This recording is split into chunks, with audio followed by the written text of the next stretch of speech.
Aloha, friends! I'm speaking from the beautiful island of Hawaii on behalf of the All Saved Christian Church Online and James Paul Gerke, founder and director. Universal salvation is a very controversial issue that has been researched by the director for over 10 years.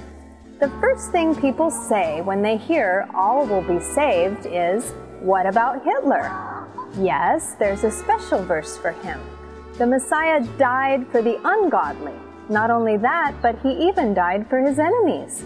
His enemies will submit themselves to him, and all the world will worship the Father.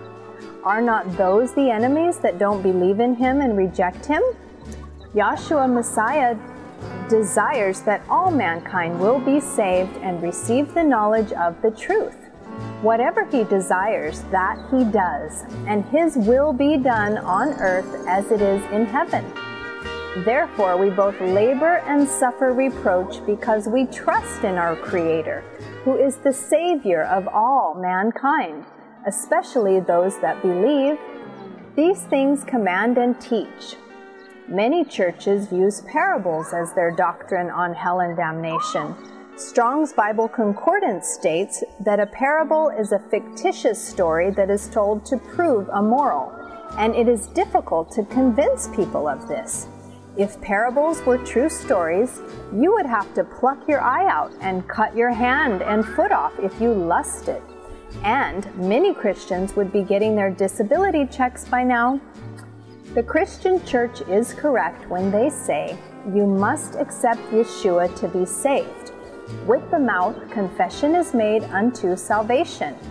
The reality is that over 90% of the world's population from Adam and Eve to the present day have never had a chance to confess. The Apostle Paul said this on behalf of everyone. When I want to do good, I don't.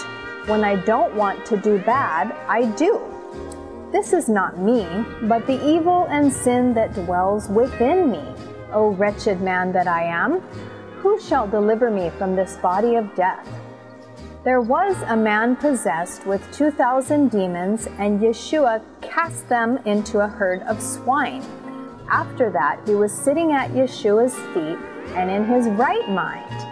As you can see, it wasn't his sin, but it was, like Paul's sin, dwelling within him.